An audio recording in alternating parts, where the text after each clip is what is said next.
Here's my builder yard. It's out back behind the honey house. Got my breeder hives there and my builders on the other side.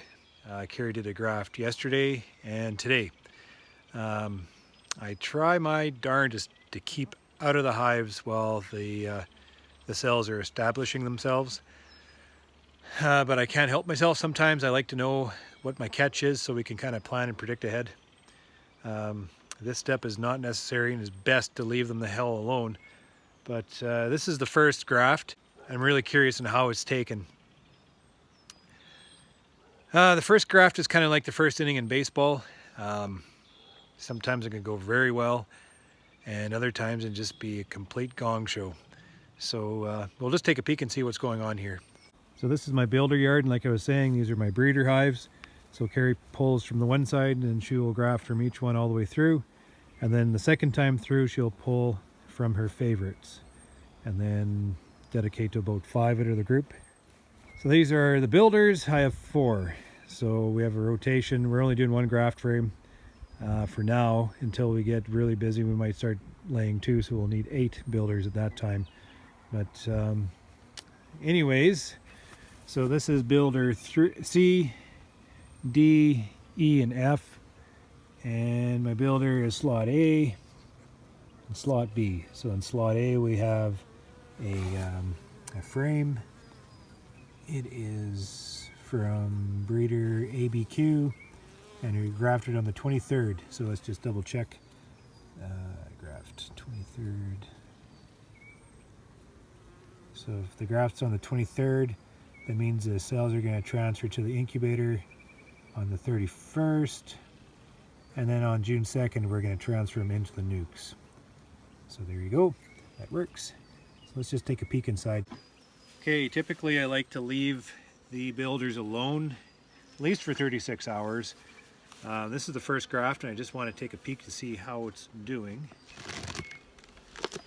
We try to leave these guys alone.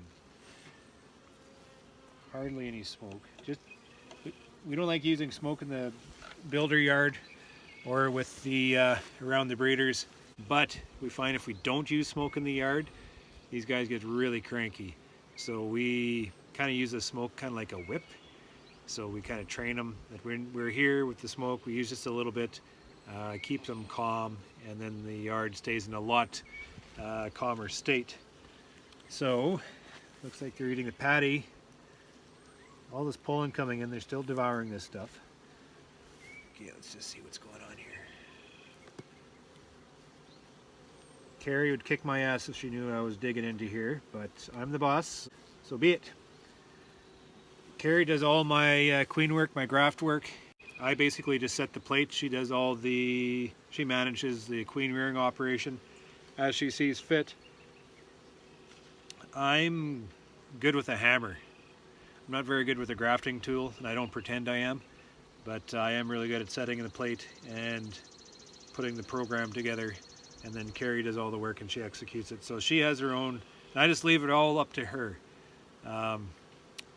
Everybody has their own style and their own quirks on how they manage things. So I'm kind of hands off on all this and just let her do what she wants. Let her take as long as she needs to do it, because the end objective is what I'm looking for is good queens. And if I get good queens, then that keeps me in business and makes me a lot of money.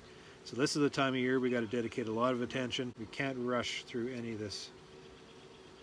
Okay, so this is our first 1, 2, 3, 4, 5, 6, 7, 8, 9, 10, 11, 12, 13, 14, 15, 16, 17, 18, 19, 20, 22, 23, 24, 25, 26, 27, 28. So you got 28 out of 30 of this. As you can see, there's lots of young bees feeding those larvae there. They're actively feeding right now, you can actually see. Drawing out the frames, drawing out the cells perfectly. These are going to be beautiful looking cells. Look at the royal jelly they've already established in the bottom of the cups. You probably can't see that, but beautiful. So I'm going to put this away and I'm going to show you what we're going to do here. So my idea is to try to keep this, I'd like to keep my frames tight. It just helps manage the webbing. So what I do, what I'm going to do this year anyways, is I want to keep this builder, it's queenless. I have it stocked full of young bees, and every week I'm going to be dumping 3 or 4 or 5 frames of fresh young hatched bees into this colony to keep it refreshed with really young bees as my objective. So what I want to do is keep this colony in a continuous royal jelly production state. So what I'm doing is the graft goes in slot A. 4 days later it switches into slot B. A new frame goes into slot A. There'll be the rotation. This one, slot B, will rotate out into the incubator on day 8, and then this frame in slot A would go into B. So just a continual rotation. This colony should be in continual royal jelly production, and my thinking is there won't be that start-stop kind of building stage. You'll be in building continuously right through, right until I'm finished with making cells. So that's my plan. This cell tracker card will follow this frame, so when this frame goes into slot B, this card will be shifted into B slot. And that way I can kind of follow what's going on. So I better close these guys up because I'm disturbing them too much. Let us back away. So this is what was done today in Builder D. So we have in slot A, we have a queen from BBQ. The graft is on May 24th. So if we check our calendar, 24th, so that means it'll go into the incubator June 1st and then into the nuke on June 3rd. So Carrie hasn't filled that out yet, but she will.